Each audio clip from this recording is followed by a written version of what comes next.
So, i-on ko lang siya. 1 cup of water. 113 grams of butter. Salt, 1/4.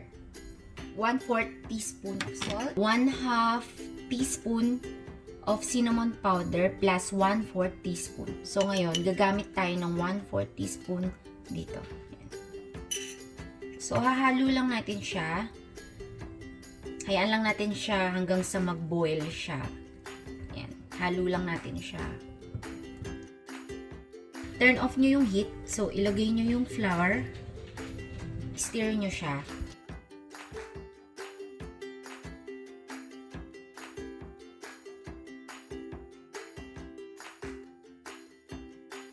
So, halo nyo lang hanggang sa mawala yung harina. Ayan. So, sana nakikita nyo. So, hinahalo ko siyang mabuti. So, halo ko lang siya ng 1 minute more. Tanggalin natin siya sa stove. Ayan. Let it rest for like 5 to 7 minutes. So, tapos na yung 5 to 7 minutes. Ilalagay na natin yung egg one at a time.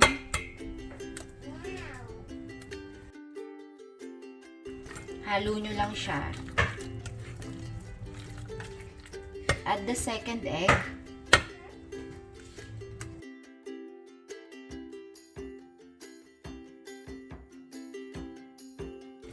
Halo lang. Normal lang yan. Then yung last egg.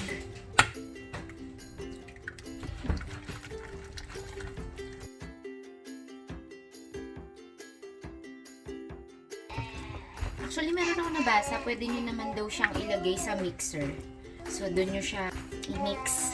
Okay na siya. Ayan. At transfer nyo lang siya dito sa piping bag.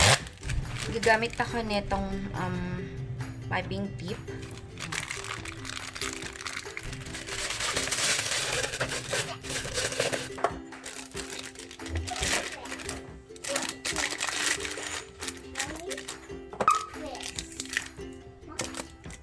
Maglagay lang tayo ng cooking oil.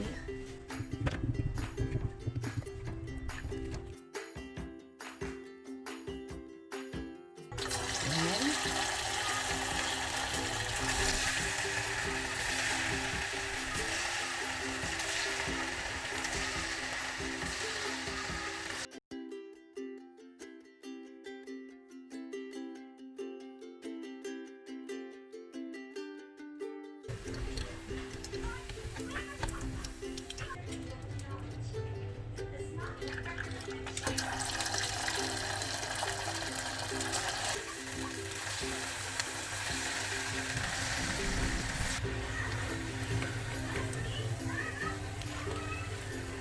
At para naman dun sa sugar cinnamon mixture, you only need sugar. 1/2 teaspoon ng cinnamon powder. So, lalagay lang natin siya. Halo lang natin siya.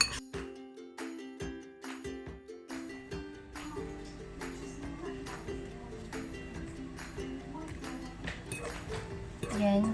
Coat na natin siya.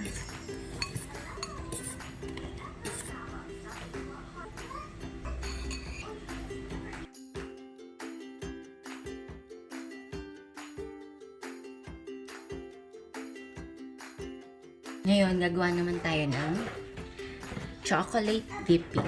So, gagamit ako ng dark chocolate. Ma-microwave lang natin siya.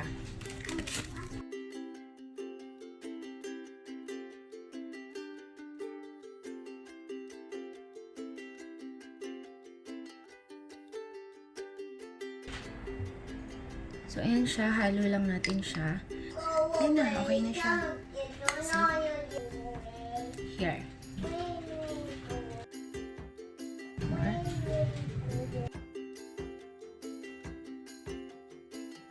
So, ito na yung churros natin. Tapos na siya.